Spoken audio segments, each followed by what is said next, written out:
Mick Ryan. He's a retired Major General in the Australian Army. He's an adjunct fellow at the Centre for Strategic and International Studies. Mick, thank you so much for joining us. How do I address you? Do I address you as General? Mick's just fine, thank you. It's good.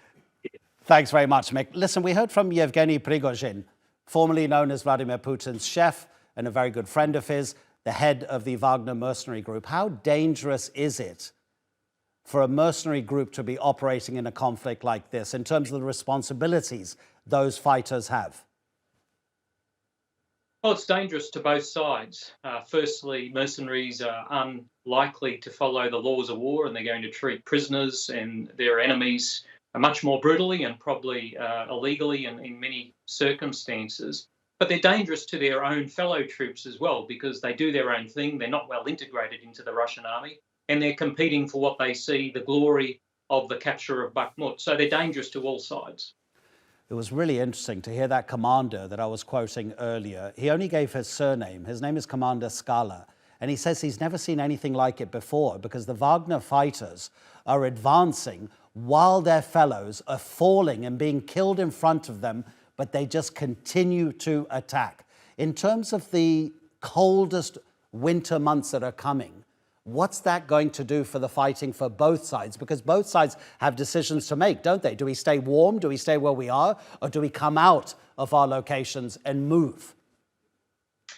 Well, winter certainly has an impact on the fighting. We have to acknowledge that, but it won't stop it. I mean, this is a war fought by two sides who have literally centuries of experience of operating in cold winter conditions like this. The Ukrainians and the Russians are prepared to fight through the winter, and I believe they'll continue to do so. The Ukrainians are probably better placed than the Russians to do so, but this winter is not going to stop the fighting by any means. Mick, can you explain something to us? Because a lot of analysts tell us that actually Russia doesn't have any more men to mobilize, and yet its army is supposed to be more than 1 million strong. Can it not bring more forces to the fight? Do you think that's likely? Well, undoubtedly, Russia has more manpower to mobilise. I mean, this is a country of 140 million people. It has deep reserves of people that it could potentially mobilise. It's just the processes for mobilising have been a little shoddy, but they're smoothing them out. So I expect we will see further mobilisations of the Russians in 2023.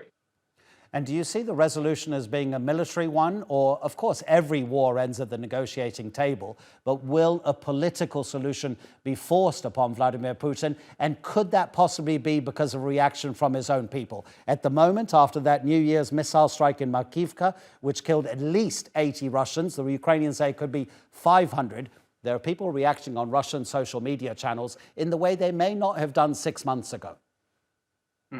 Well, let's hope a political solution is forced on Putin. I mean, as you note, every war does end with some kind of political solution, but some wars end with a political solution because one side is absolutely destroyed, and other times it's because both sides are exhausted. I'm not quite sure which way this one's going to end up, but it would be nice to see a political solution forced on Putin where he withdraws all his forces from Ukraine in 2023. Have you seen any indications from Ukraine's Western allies that they may be waning at all in terms of the support Ukraine needs? We all understand without Western weapons, this conflict may already have been over. No, I don't think so. And I think this has surprised Vladimir Putin. He went into this war expecting that it would be over quickly and that the West would not support Ukraine. Well, he's been surprised on both counts. The Ukrainians have fought bravely and have great resilience. But Europe and NATO, the United States and other countries have provided a degree of support through military, intelligence, humanitarian and economic assistance that I think has surprised Vladimir Putin. And it has been very resilient. We've seen no backing off. Indeed, we've seen further announcements in the last few days from places like France and the United States of further tranches of support. They've committed to see this through to the end, and I think they will at this point. That's retired Australian Army Major General. You see, I got it in there, Mick Ryan. Thank you very much indeed. Really, really helpful for you to share your expertise with us. Take care.